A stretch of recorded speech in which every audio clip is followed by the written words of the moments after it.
Nabiktima na ba kayo ng fake news? Dahil napakaraming misleading social media content para lang makakuha ng likes at views. Paano natin malalaman kung alin ang tama at totoo?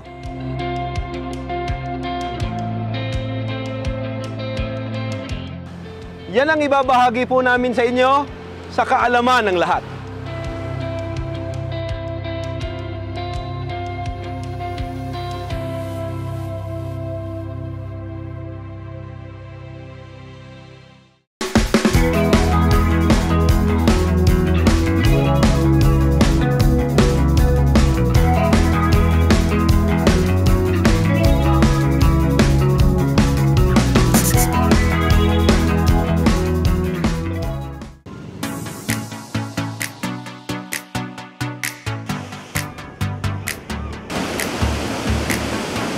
Halos lahat siguro sa atin ay nagawa ng mag-travel.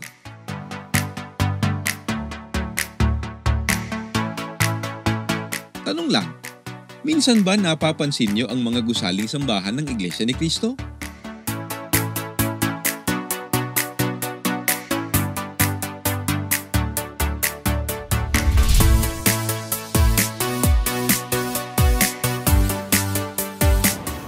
Narito tayo ngayon sa Commonwealth Avenue, dito sa Quezon City. Alam niyo ba na ito ang itinuturing na widest road sa Pilipinas?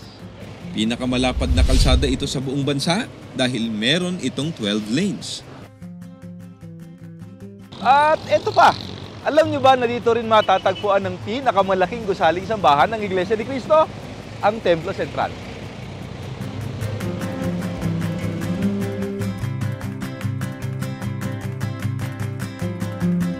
Mahigit sa 2 kilometro lamang mula sa Templo Central ay makikita naman ang gusaling sambahan ng Luzon Avenue.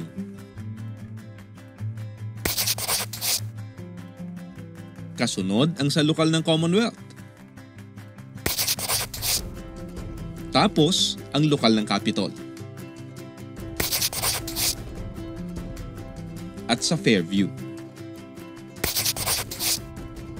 Marami pa sa mga looban nito. Alam niyo ba na sa Quezon City pa lang ay mayroon ng humigit 70 gusaling sambahan ng Iglesia ni Cristo? At may 3 pang itinatayo.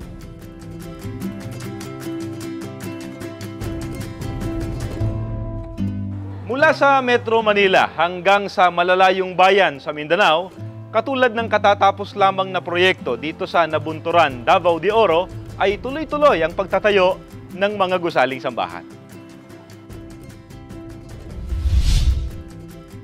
Ang mga gusaling sambahan ng Iglesia ni Cristo. Magaganda at malalaki. Unique din ang design. Makikita mo along the highway.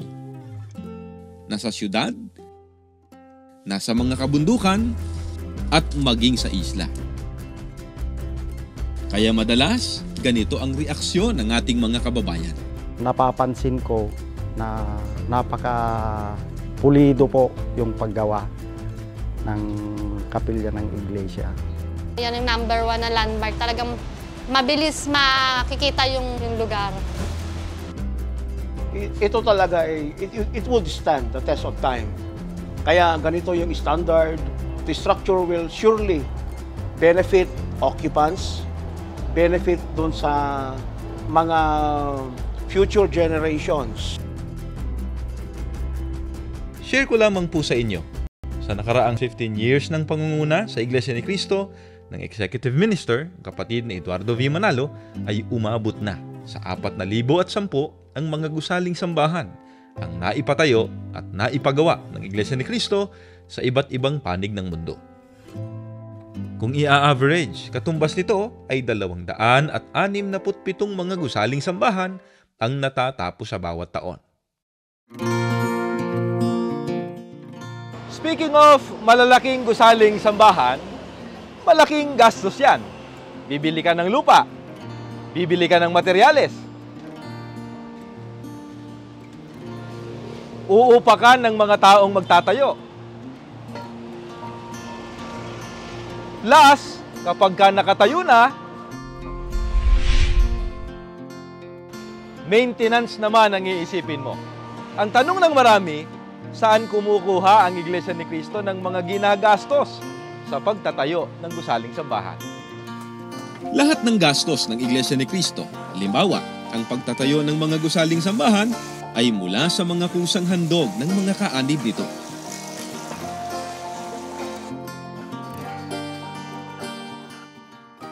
Hindi tumatanggap ang Iglesia ni Cristo ng donasyon mula sa alinmang sangay ng gobyerno at pribadong sektor. Hindi nagpapasugal para makalikom ng pondo.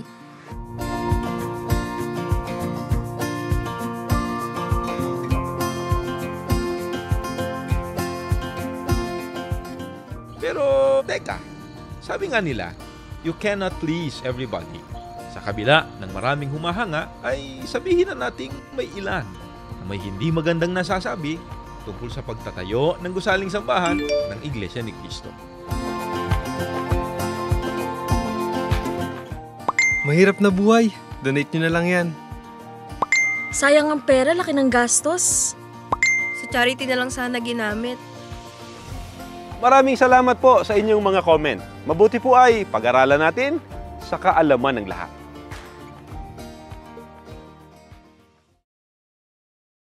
Mga kaibigan, marahil po ay nagtataka kayo kung bakit ang Iglesia ni Cristo ay nagtatayo ng mga gusaling sambahan.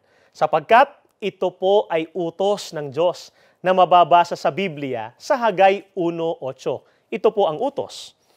Magsiahon kayo sa bundok at mangagdala ng kahoy, at mangagtayo kayo ng bahay, at aking kalulugdan, at ako'y luluwalhati, sabi ng Panginoon.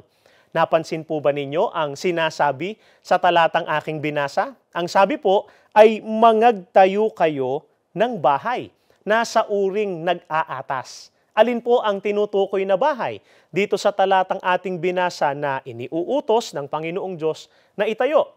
Yaong nagbibigay po sa Kanya ng kaluwalhatian at ng kaluguran.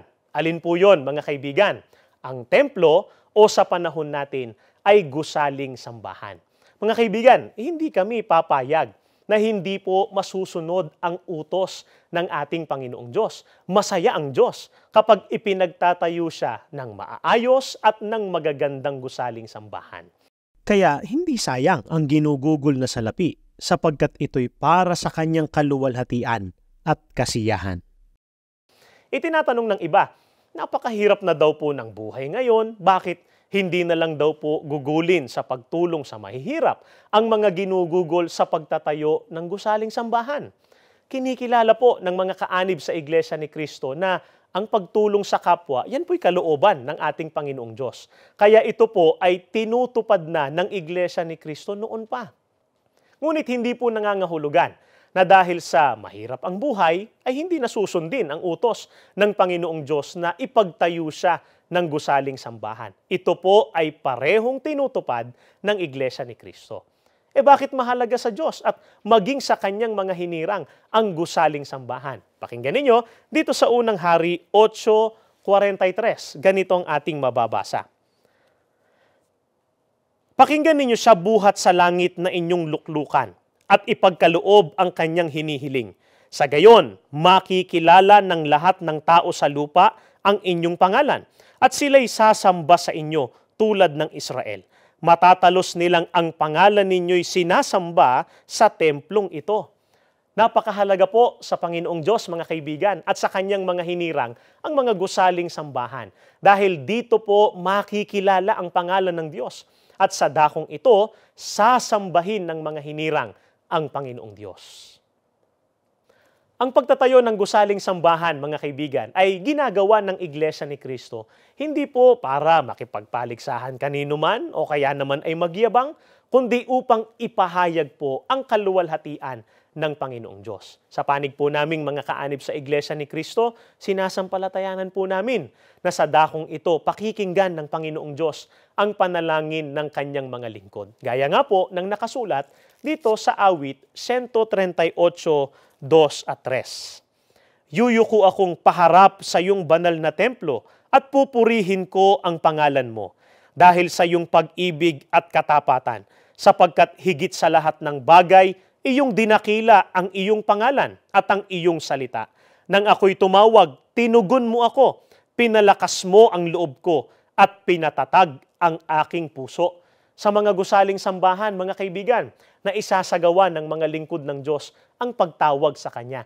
Dito rin po tinutugon ng Panginoong Diyos ang mga panalangin at dito ibinibigay ng Diyos ang pangangailangan ng Kanyang mga lingkod. Marahil po ay nagtataka kayo kung bakit merong mga kaanib sa Iglesia ni Cristo kahit na abala sila o kaya naman ay pagod sila, nakikita po natin na talagang pinupuntahan nila ang mga gusaling sambahan. Ito po ang dahilan, mga kaibigan, upang dito po sila tumawag at lumapit sa atin pong Panginoong Diyos. Pwedeng-pwede rin po kayo na pumasok at pumunta sa aming mga gusaling sambahan, lalo na sa mga oras ng pagsamba o sa mga oras ng pag-aaral ng mga salita ng Diyos. Magsabi lang kayo sa mga kapatid namin o sa mga ministro.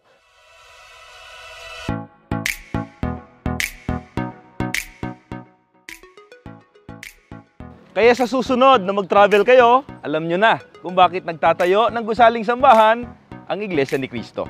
Sana ay nakadagdag ito sa kaalaman ng lahat.